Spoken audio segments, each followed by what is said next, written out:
dia mengasihi Sa yang percaya, dan dia juga mengasihi orang-orang yang terpercaya dia tetap mengasihi begitu. Jadi singkat cerita, pelaku pelecehan seksual itu saya berdoa ke Tuhan. Saya bilang, oke Tuhan, kalau memang kau mau Sa untuk memaafkan orang itu, bantu Sa. Saya tidak bisa tidak sendiri. Gampang sih. Itu Betul. pasti tidak mudah sih. Benar, bertahun-tahun sih Kak Jer. Dan puji Tuhan Yesus dia betul-betul ketika saya bilang, oke Tuhan, saya sudah mau lulus dari kuliah ini, bantu Sa untuk tarik habis itu semua. Tuhan pakai Bapak Berry untuk terus sampaikan firman itu untuk memaafkan, dan akhirnya dapat tarik Kak Jer. Dapat tarik nih maksudnya kayak gimana nih? Dapat tariknya tuh rasa benci, rasa amarah, rasa yang jijik kepada orang itu tuh Tuhan angkat semua sampai ke depo akar, Tuhan buang jauh.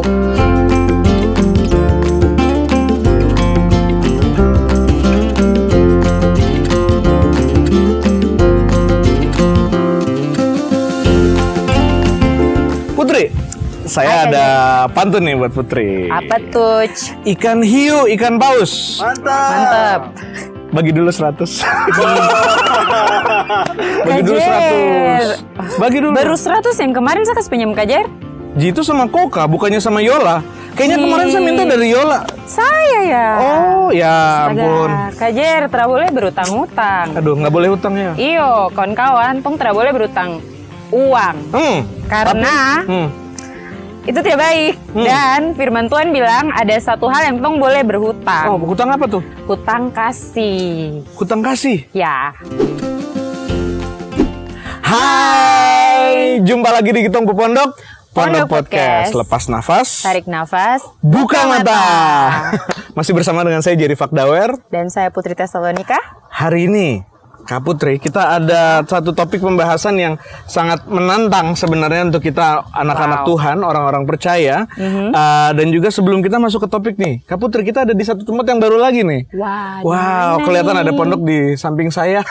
Ya. Kita masih di sekitar bilangan sosial Sentani, masih di sekitar Sentani.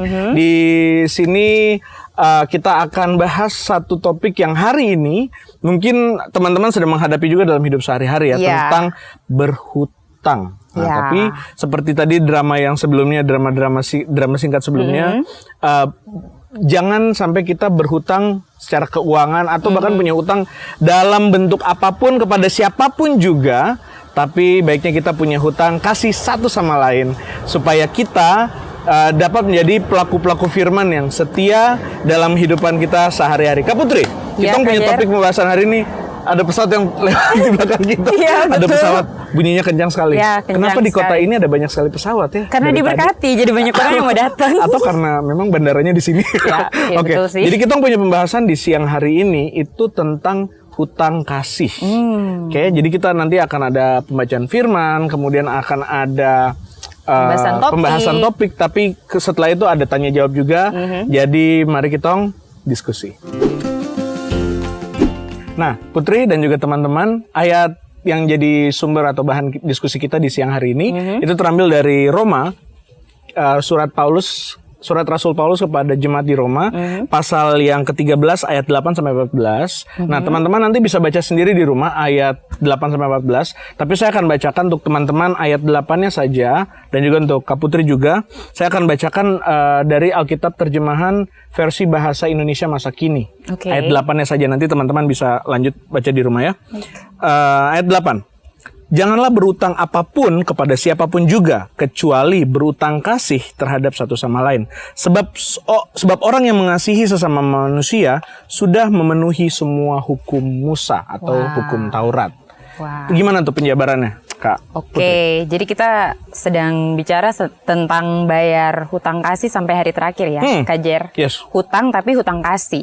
Jadi di situ ada dua topik, kawan-kawan dan Kak Jer. Dua poin ya. Maaf. Ada 2 poin. Yang pertama itu saya akan bacakan. Kewajiban membayar hutang, yaitu hutang kasih. Dan yang kedua, bangunlah dan bayarlah hutang ini sampai hari terakhir. Oke, Kak Jer. Jadi setiap orang yang berhasil atau dianggap sukses tuh dong selalu terima kasih ke orang-orang yang macam bersumbang sih begitu. Oke. Kayak misalnya terima piala Citra gitu. Saya ucapkan terima kasih kepada orang tua saya. Gitu ya. Seperti itu. Selalu kan pertama-tama terima kasih kepada kayak begitu. Salah deh. Iya, betul. Terus tidak ada orang yang sukses sendiri. Tong selalu membutuhkan orang lain dalam mencapai tongku kesuksesan begitu. Contohnya kayak kita di podcast ini kalau cuma tong dua saja, mungkin. Tidak ada kamera, tidak ada audio kan nggak bisa gitu. Jadi memang sukses itu tidak bisa sendirian. Pasti perlu orang lain, dukungan orang lain. Betul sekali, Kak Jer. Terus dalam ayat ini Rasul Paulus mau ingatkan ke tong kalau tong itu punya hutang kasih yang harus kita bayar. Ya, betul sekali. Tong harus bayar kepada semua orang yang ada dalam tongku hidup. Siapapun dia, gitu. Terus jangan stop bayar hutang kasih sampai hari terakhir, walaupun zaman semakin susah, sulit, tetap tong harus bayar tong hutang kasih itu, Kak Jer. Gitu. Oke, tong bahas yang pertama, kewajiban membayar hutang, yaitu hutang kasih, itu ada di ayat 8 sampai 10, kawan-kawan. Nah, di situ dalam ayat 1 sampai 7, Paulus bicara tentang kewajibannya orang percaya untuk menghormati pemerintahan setempat. Betul. Dong pemerintahan saat itu. Nah, satu cara kehormatan ini dong kasih tunjuk dengan cara bayar pajak, Kak Jer. Saya ingat karena Rasul Paulus menulis surat ini untuk jemaat di kota Roma. Itu pusat dari kekaisaran Romawi, yang mana mereka ada di bawah bayang-bayang kaisar. Kaisar yang menguasai sebagian besar dunia yang diketahui saat itu. Jadi mereka punya kewajiban yang mereka harus bayar. Itu ada pajak ya, ada beberapa jenis pajak. Pertama tuh ada 10% dari hasil ladang mereka kasih. 1% dari uang pribadi mereka kasih. Dan untuk setiap manusia yang umurnya 14 sampai 65 tahun, itu kayak macam uang kepala begitu. Masing-masing orang itu harus bayar ke pemerintah kekaisaran Romawi. Jadi mungkin di sini kita bisa lihat kalau dari latar belakangnya, kita bisa melihat bahwa Rasul Paulus sedang menggunakan gambaran kekaisaran Romawi ini untuk menunjukkan hubungan kita kepada Allah, Tuhan. Kita dengan Tuhan, bahwa Tuhan sebagai penguasa, dan ada sesuatu yang kita perlu kalau dalam konteks ini tentang hutang kasih kepada sesama kita, kepada orang lain, itu sesuatu yang harus kita lunasi. Tapi bukan hanya satu kali. Di sini dibilang sampai hari terakhir. Sampai hari terakhir. Dan ada pajak jalan, ada pajak jembatan, ada pajak pelabuhan, pajak pasar, pajak kereta atau kendaraan. Itu mirip-mirip kayak zaman sekarang. Bahkan yang kita tahu orang dari zaman sekarang belajar dari orang-orang di zaman dulu tentang perpajakan dan lain-lain.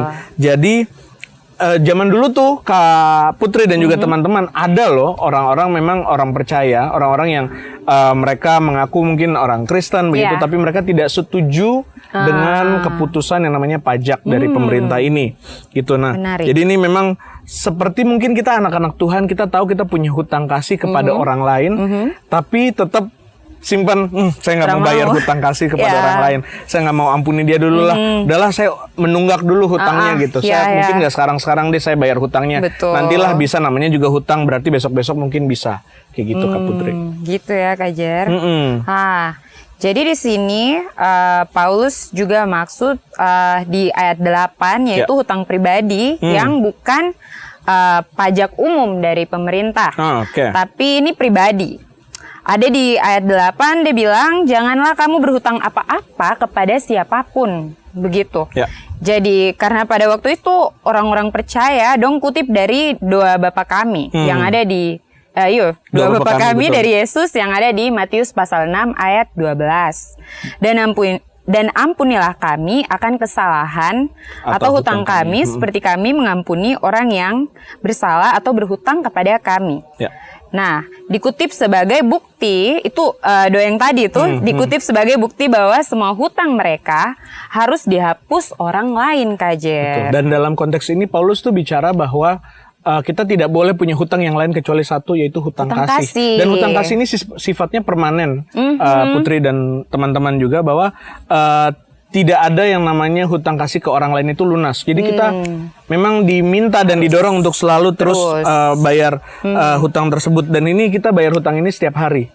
Dan kalau kita digambarkan di ayat ke-10 itu, di ayat 10, kalau kita membayar hutang ini dan kita akan otomatis memenuhi seluruh hukum Taurat atau seluruh hukum yang ada, karena dari keseluruhan hukum itu, mau hukum Taurat atau hukum yang berlaku di negara-negara, itu bisa dirangkum dalam satu kalimat yang sangat sederhana. Kasihilah sesamamu manusia seperti kau mengasihi dirimu sendiri. Karena kalau kita mengasihi, kita punya teman, kita tidak akan menyakiti dia. Kalau kita mengasihi, kita punya, misalnya teman-teman yang belum nikah, kita mengasihi, kita punya pasangan, kita tidak akan melecehkan atau kita tidak akan berhubungan cabul atau berhubungan seks sebelum nikah, karena kita mendahulukan kesucian dia daripada nafsu kita sendiri. Kalau kita mengasihi seseorang, kita tidak akan menyakiti dia. Jadi itu sebenarnya kegenapan dari keseluruhan hukum. Yaitu kalau kita mengasihi orang lain, kita tidak akan berbuat salah atau berbuat jahat kepada dia. Wah, keren ya. Saya jadi ingat kalau Tuhan Yesus itu adalah penggenapan dari hukum Taurat. Betul. Dan Tuhan sendiri adalah kasih. Yesus sendiri adalah kasih. Wow, luar biasa. Terus ada yang kedua, bangunlah, poin kedua, bangunlah dan bayarlah hutang ini sampai hari terakhir. Itu ada di ayat 11 sampai 14. Kak Putri, yang saya menariknya, saya lihat contekan dulu ya. Yang saya lihat yang menarik di sini, Rasul Paulus seperti dia kasih pembagian begitu. Ayat 8 ke ayat 10 itu dia seperti menunjukkan bahwa ada kewajiban yang kita perlu lakukan kepada sesama manusia.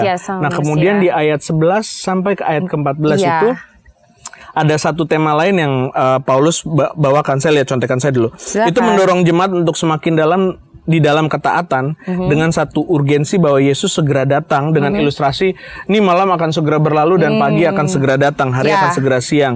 Jadi terus di ayat ke-14 dibilang kita mengenakan Yesus Kristus, itu pada intinya mengatakan bahwa kita perlu menghidupi kehidupan kekristenan kita beranjak dari nilai bahwa kita sudah terima status dari kebangkitan Tuhan Yesus.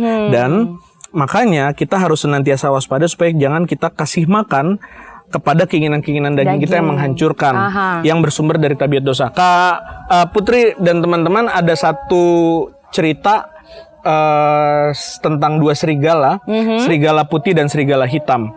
Nah, serigala putih ini mewakili hal yang baik, sementara serigala hitam ini mewakili hal yang jahat.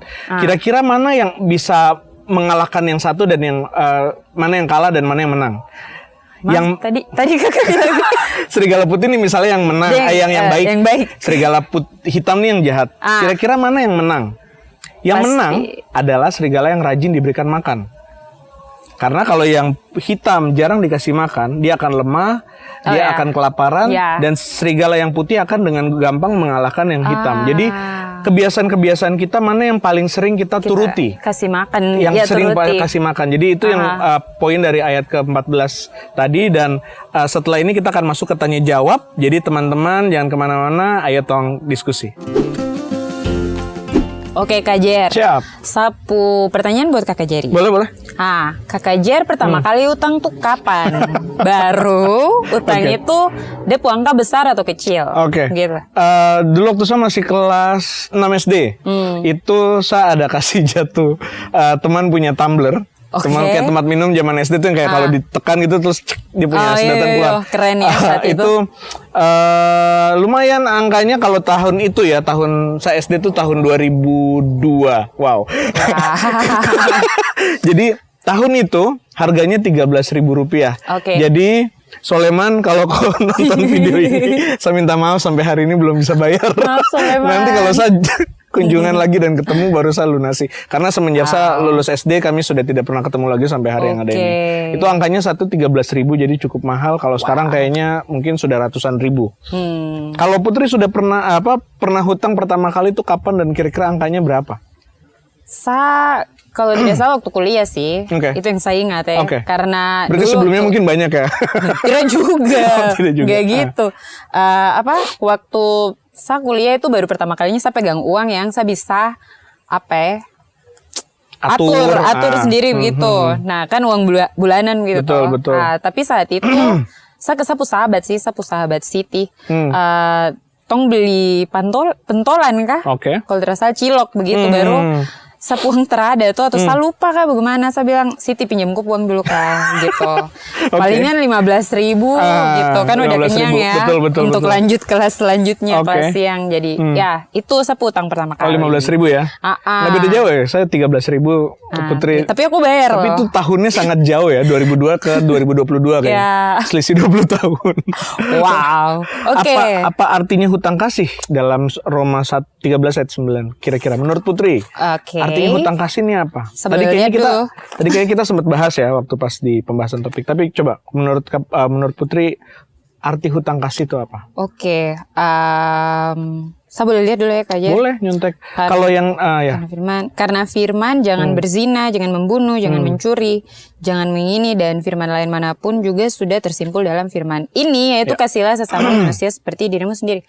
Ya, yang maksudnya dari hutang kasih itu adalah itu mengasihi. Kewajiban ya. Kita punya kewajiban untuk mengasihi orang lain. Kita punya kewajiban untuk terus melakukan kasih di saat mungkin tong rasa mungkin sekali untuk mengasihi orang itu, gitu, macam kayak keadaan kayak tidak bisa gitu. Tong harus tetap memilih untuk mengasihi. Itu menurut saya sih apa arti hutang kasih, wajib melakukan kasih di saat yang mungkin. Wow. Begitu. Bagaimana dengan Kakak Jer, menurut Kakak? Yang saya lihat kalau hutang kasih itu artinya adalah kewajiban. Kewajiban dalam artian begini, kita perlu melakukan itu, kita perlu mengasihi orang lain, kita perlu berbuat kasih kepada sesama kita, sampai di satu titik di mana kita tidak lagi rasa itu sebagai kewajiban. Wow. Jadi kalau sekedar kewajiban kita hanya jalankan saja, oh ya rutinitas harus mengasihi ini, harus mengasihi ini. Tapi ketika kita, dia punya titik baliknya itu adalah kasih. Kalau kita merasa kita harus, itu belum kasih. Oh, wow. Ketika kita rasa kita harus lakukan sesuatu, itu justru dia belum kasih. Kasih itu dia harus natural gitu. Harus dia secara kayak alamiah saja gitu. Kayak misalnya sudah menjadi bagian dari tong hidup gitu. Sudah jadi bagian dari kita punya hidup yang secara natural saja kita lakukan ke orang lain.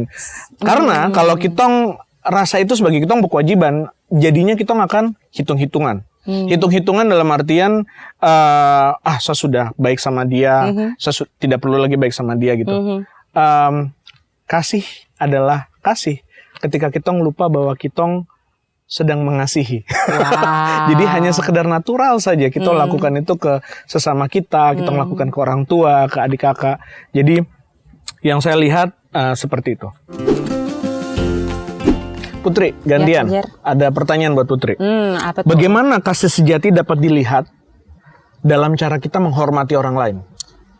Oke. Saya lupa, kemarin ada di Komsel. Ya, kemarin kita sempat bahas ya. Kemarin sempat bahas di Komsel. Betul. Tapi menurut saya sih kasih yang sejati tong dapat lakukan kalau dia dasar Yesus, dia dasar firman. Betul. Begitu. Betul. Karena sebagai manusia tong bisa mengasihi, tetapi tong mengasihi ada batasnya. Betul. Gitu. Kayak saya mengasihi Kak Jer karena saya kenal Kak Jer. Seandainya kalau saya tidak kenal Kak Jer, mungkin saya tidak. Ini orang dari bisa. Mana sih? Saya tidak bisa mengasihi Kak Jer gitu. Kayak begitu. Itu yang saya tahu. Jadi butuh kuasa dari firman Tuhan untuk kayak meneguhkan sapu hatiku harus mengasihi dia. Sampai kayak tadi yang Kak Jer bilang akhirnya jadi makanan sehari-hari untuk mengasihi dia. Jadinya sejati. Kak Jer ada tambahan? Kemarin yang saya ingat dari kita punya persekutuan Komsel kemarin itu kita belah jadi dua. Antara kasih yang sejati sama menghormati. Kasih yang sejati, kasih dalam bentuk yang sejati itu kasih yang seperti apa sih? Nah kemarin itu ada salah satu teman kita di Komsel dan juga Putri punya sahabat namanya Siti. Dia kasih satu statement yang saya langsung kayak tidak bisa terima begitu. Walaupun saya tahu itu kebenaran. Dan saya mau share karena itu memberkati saya mau share dengan teman-teman juga. Di dalam Komsel itu ada satu statement yang keluar seperti ini. Kasih yang tanpa pertimbangan. Wow. Saya langsung kayak, saya tahu itu benar, saya tahu itu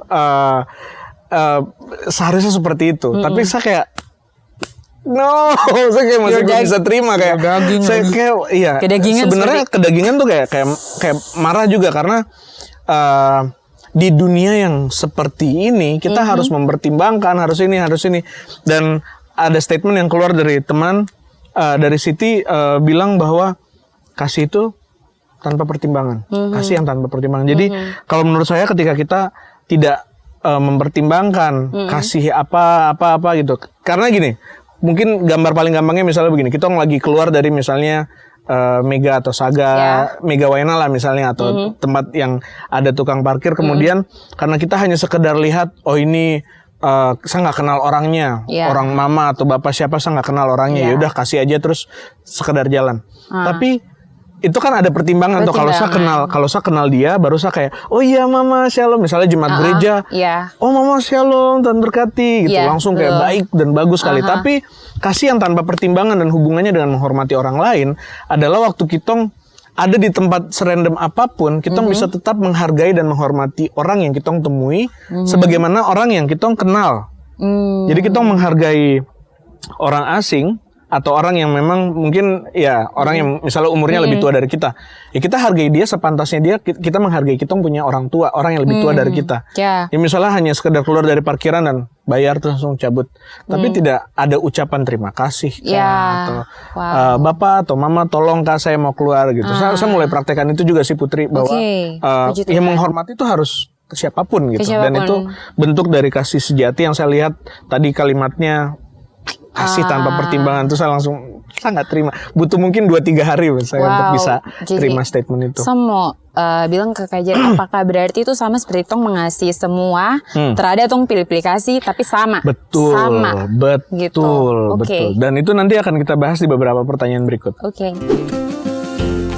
Putri. Ya Kak Jer. Pertanyaan berikutnya untuk Putri nih.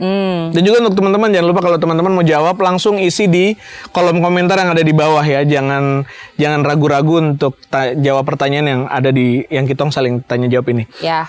Berikutnya nih Putri, di dalam tahun 2024 ini yang kita sudah masuk ke bulan Agustus ini, menurut Putri apakah kasih yang ada di dalam dunia ini semakin hangat, semakin baik, semakin bagus, atau semakin dingin, orang makin susah mengasihi orang lain? Menurut Putri gimana? Menurut saya semakin susah. Semakin dingin berarti ya? Betul.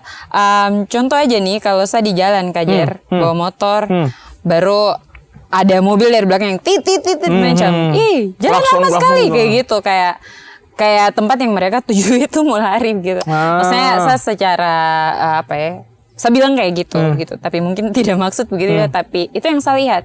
Kadang di atas motor banyak sekali macam ada yang salib satu orang atau bagaimana. Salib, wow. Bawa motor terus ada yang laju gitu, toh potongan gini ya, menyalip.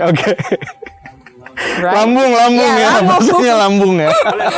Ya begitu, sudah. Jadi agak susah kalau menyalipkan orang di pinggir jalan.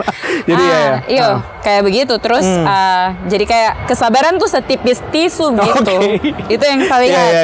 Baru satu hal lagi yang sama bilang, walaupun sekarang nih promosi dunia bukan hanya di Papua tapi di seluruh dunia bilang promosi love, yang love itu. Tapi sebenarnya itu salah karena tidak berdasarkan firman Tuhan, dan malahan dari kasih yang berasal dari Tuhan diri sendiri itu jadinya macam tetap ada hatred, tetap ada kebencian di dalam situ. Betul. Karena tidak asalnya dari Yesus. Kalau kakak sendiri gimana 2024 ini? Kalau menurut saya sih memang kasih jadi cenderung jadi lebih dingin. Karena ya maksud kita lihat aja ini.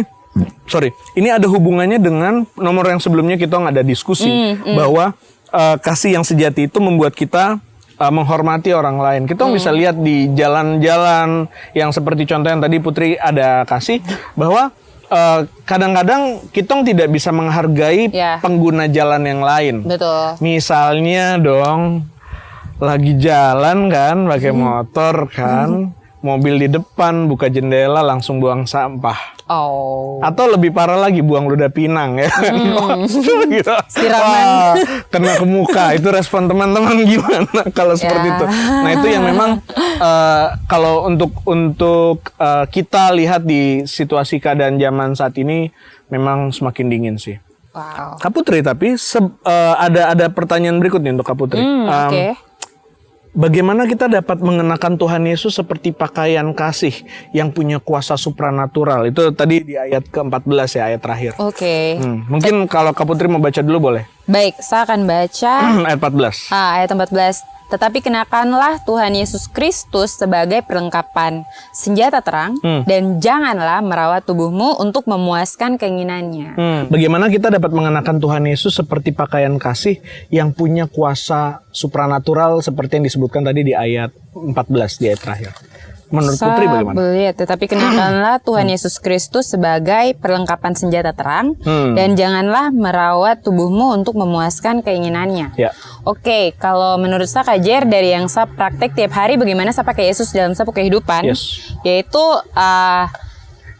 tiap pagi ketika saya bangun di hari yang baru, saya akan mulai dengan berdoa, mengucap syukur, dan saya buka firman. Saya buka firman Tuhan, saya baca, dan saya berdoa. Saya minta Roh Kudus untuk kuatkan saya, untuk kasih ingat saya dalam satu hari itu. Jadi ketika misalnya saya diterpa masalah atau sesuatu yang tidak mengenakan sapu hati, nanti Roh Kudus sebagai alarm, dia akan kasih ingat saya kayak, Putri, jangan kau ambil tindakan seperti ini. Seperti kau ingin sekali marah untuk menanggapi satu hal itu, tetapi firman lebih kau percaya daripada aku perasaan. Begitu. Karena ada firman Tuhan juga yang bilang di Amsal pasal 3 ayat 5-6, percayalah kepada Tuhan dengan segenap hatimu, dan janganlah bersandar kepada pengertianmu sendiri. Begitu. Jadi saya yakin sekali bagaimana saya mengenakan Tuhan Yesus dalam sapu hidup, yaitu kembali ke dia firman. Saya pakai dia firman sebagai baju, shield, baju, tameng atau perisai, tameng, untuk bantu saya menanggapi atau bereaksi kepada sesuatu yang saya alami dalam satu hari itu. Bagaimana dengan Kakak Jerry? Kalau saya lihat mirip dan memang menyambung dari apa yang Putri barusan bicara tentang. Kalau ini kita hubungkan lagi ke ayat yang pertama, itu bahwa di ayat pertama dibilang kita buang semua. Nah, kata buang yang dipakai di situ di ayat 8 sebelumnya yang kita baca, kata buang itu sebenarnya dia lebih bicara tentang seperti baju yang kotor begitu. Baju kotor yang kita lepas. Jadi setelah kita sudah lepaskan baju yang kotor itu, kita pakai baju yang baru, yaitu pribadi Yesus Kristus sendiri.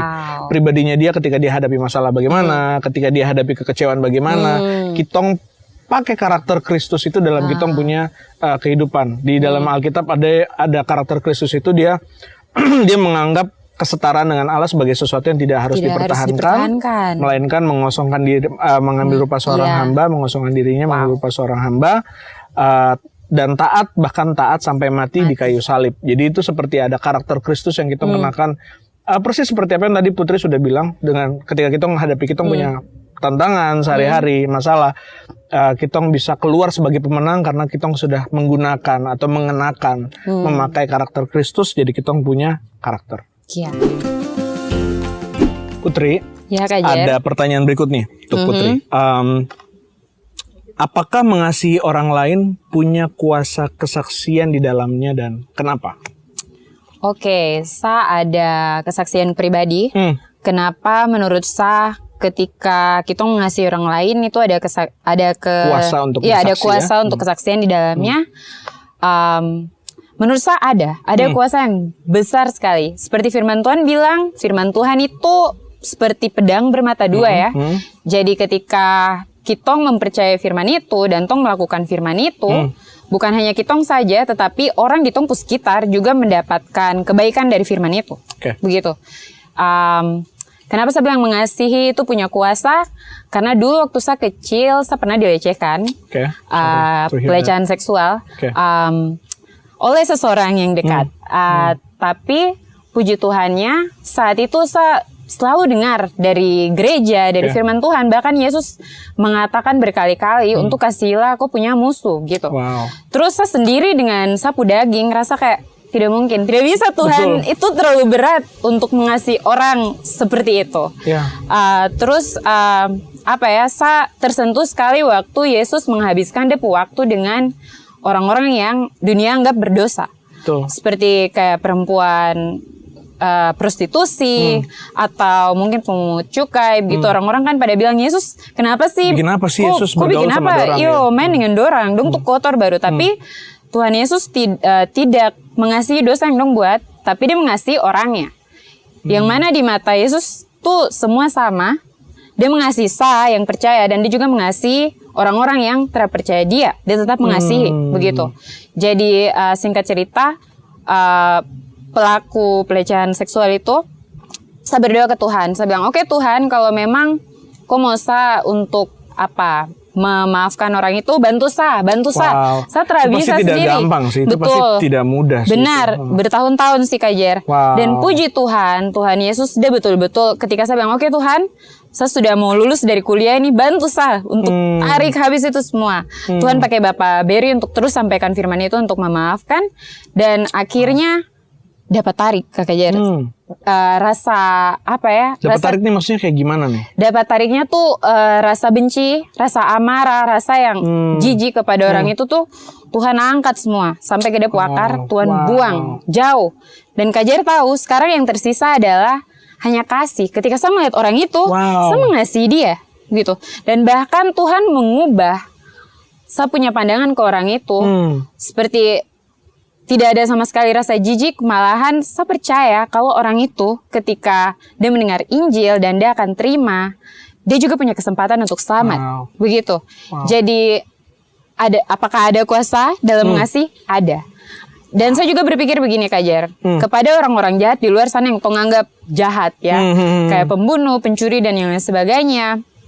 Tetapi ketika kita berdoa kepada Tuhan dan bahkan kita sendiri mempernyatakan atau membawa Injil untuk orang-orang seperti itu, kasih yang terkandung di dalam firman itu, dia akan buat orang-orang menjamah orang-orang itu, dan kamu tahu kejahatan yang dong lakukan itu, dong tidak akan mampu untuk melakukan itu karena sudah kasih, karena sudah ada Yesus kasih di dalam dong. Duluan ya. Betul. Jadi kuasanya adalah membuat sesuatu yang jahat itu dihancurkan. Kejahatan itu diganti dengan kasih, sehingga orang yang mau melakukan kejahatan itu dia tidak akan melakukan itu, tapi dia memilih untuk mengasihi. Seperti itu. Jadi itu yang saya rasa itu sangat berkuasa, mengasihi. Jadi firman Tuhan mendamaikan kitong, mendamaikan yang jahat, yang baik, semuanya jadi baik di mata Tuhan dan punya hak yang sama untuk masuk surga. Begitu. Kita bisa lihat maksudnya kalau ketika teman-teman juga menghadapi hal seperti ini dan mungkin tidak mudah ya bicara sama orang lain, mungkin tidak bisa ketemu orang yang bisa dipercaya untuk bicara tentang ini. Teman-teman harus tahu bahwa ketika kita berhadapan dengan masalah yang mungkin jadi trauma begitu ya Putri ya, kita perlu ketemu dengan orang yang kita bisa percaya untuk bicara bareng-bareng seperti ini. Kita nggak bisa simpan itu aja selama bertahun-tahun. Karena kan jadi penyakit yang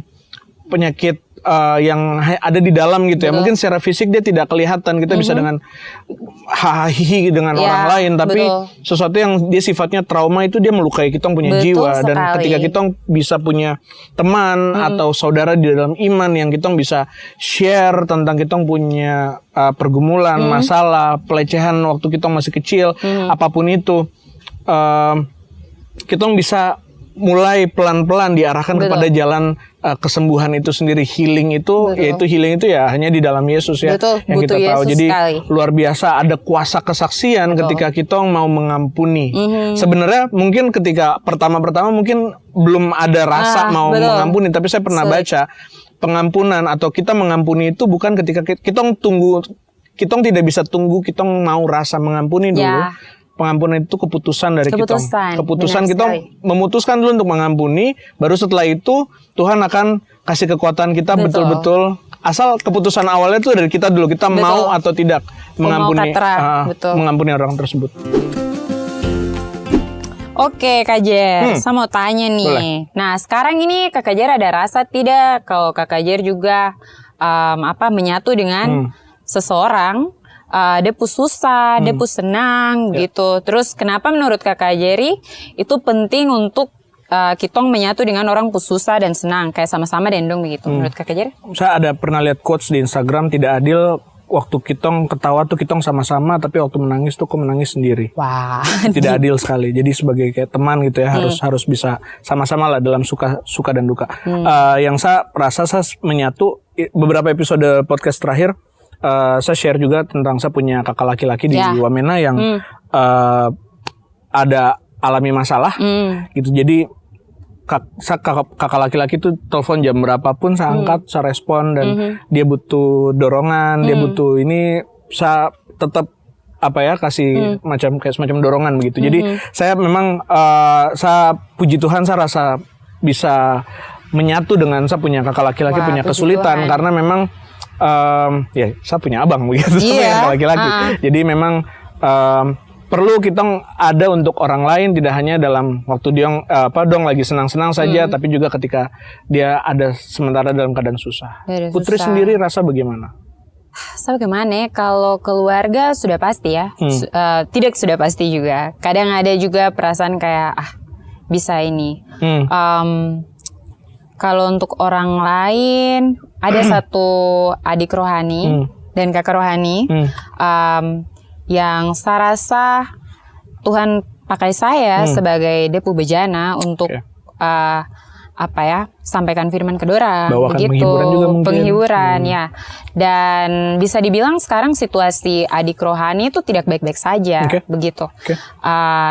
Dia baru saja kehilangan sesuatu yang wajib, gitu. Jadi kehilangan sesuatu itu kan Kak Jer, pasti tergampang ya, termudah untuk tong sebagai manusia yang hidup dunia ini untuk menerima hal itu. Tetapi ketika kita membawa firman dalam percakapan untuk menanggapi itu, Tuhan betul-betul memperkuat dan membuat tong mengingat ke Yeremia 29:11 yang bilang kalau ada perancangan itu damai sejahtera. Untuk melihat rancangan damai sejahtera dalam kesusahan itu susah sekali. Gitu.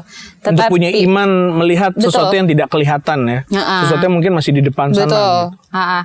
Tapi ya disitulah ketika Roh Kudus dia bekerja dan menguatkan orang. Asalkan tong mau. Kayak begitu. Untuk merasa susah dengan dia, iya. Dan kenapa itu penting? Itu penting karena bukan hanya dia yang bisa rasa sapu keberadaan ada sama-sama dia untuk menghadapi hal itu, tetapi saya juga belajar sesuatu, begitu. Dan kenapa itu penting? Karena akhirnya kasihnya jadi sejati dan sempurna, kasih Yesus, gitu. Kasih Yesus bukan pilih-pilih saja yang tadi kayak Kak Jer bilang, tapi untuk semuanya, begitu. Bukan hanya untuk orang yang kau pilih-pilih untuk kasihi seperti itu kasihnya deh sempurna, begitu. Ini ada pertanyaan terakhir nih untuk Putri dan kita semua ya. Bagaimana di dalam komunitas Tuhan semua orang dianggap sama, yaitu tidak ada yang lebih tinggi atau dihormati dari yang lain? Menurut Putri gimana? Mungkin menurut saya sama kayak yang tadi Kak Jer sudah jabarkan sih di pertanyaan-pertanyaan sebelumnya yang Kakak bilang. Kan di sini bertanya bagaimana ya, bagaimana tuh mengasihi terus tuh nganggap semua sama. Betul. Itu adalah ketika yang tadi Kak Jer bilang menghormati ya, ada kasih yang ketika kitong mulai mengasihi, tetapi itu jadi bagian dari tongpu karakter atau tongpu diri, bukan lagi dalam secara terpaksa begitu kepada sudah tidak ada pertimbangan dan sudah tidak hitung-hitungan lagi dalam mengasihi. Gitu. Jadinya kayak ya itu bagiannya ya biasa aja gitu. Kayak saya melakukan itu karena ya itu adalah bagian dari saya orang yang seperti itu.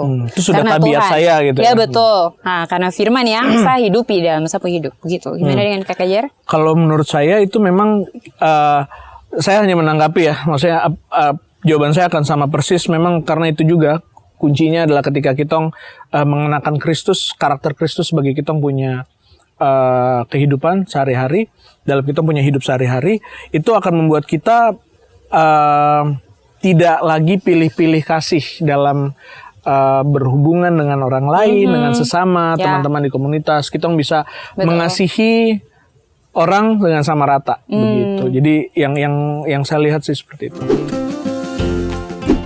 Nah, itu barusan kita punya sharing, kita punya podcast di siang menjelang sore hari ini. Kita masuk ke kesimpulan nih, Putri. Menurut Putri, apa yang Putri bisa simpulkan dari kita punya sharing di podcast kita kali ini? Oke, saya ada tulis. Contekannya besar sekali. Oke. Menurut saya, tong tidak bisa mengasihi tanpa kekuatan dari firman Tuhan. Amin. Begitu. Karena kalau kasih itu berasal dari tong diri sendiri, itu ada batasnya. Betul. Tapi ketika tong ketika tong baca firman Tuhan dan tong minta Tuhan untuk menguatkan tong untuk menghidupi firman itu, yaitu mengasihi, itu akan berkuasa. Bahkan dia bisa berkuasa menghancurkan dosa. Gitu. Kak Jer? Kalau dari saya lihat mungkin di temanya di ayat 10 ya, yang saya bisa jadikan kesimpulan dari kita punya podcast kali ini. Kalau kita mengasihi, kita tidak akan menyakiti. Wow. Kuat hari ini gitu ya. Kalau kita mengasihi, kita tidak akan menyakiti. Jadi kalau kita mengasihi seseorang, kita tidak akan punya waktu untuk menyakiti dia. Wow. Kalau kita mengasihi seseorang, kita punya pacar misalnya, kita tidak akan mengedepankan kita punya hawa nafsu, tapi kita punya kita menghormati dia gitu. Kita menghormati pasangan ini. Wow. Jadi mungkin kesimpulannya paling mudah kesimpulannya seperti itu. Waktu kita mengasihi, kita tidak akan menyakiti. Jadi itu kita punya sharing di podcast kita di sore hari ini. Untuk teman-teman, jangan lupa, jangan biarkan kebenaran yang teman-teman terima ini berhenti hanya di teman-teman saja, tapi boleh di-share di grup WhatsApp keluarga, kantor, sekolah, kompleks. Boleh di-share supaya makin banyak orang yang bisa mendapatkan kebenaran ini, bahwa ketika kita mengenakan Kristus sebagai pakaian, kita akan dimampukan untuk jadi manusia yang baru, karakter yang baru, identitas yang baru di dalam Kristus. Ya. Dan juga jangan lupa. Maaf, saya lupa. Kalian tidak boleh lupa. Jangan lupa ya, hanya saya yang boleh lupa. Tidak. Kita semua jangan lupa untuk like, komen, subscribe. Komen dan subscribe. Oke. Ya, sampai ketemu lagi di episode Pondok Podcast berikutnya. Tetap di Kitong Punya Pondok Podcast.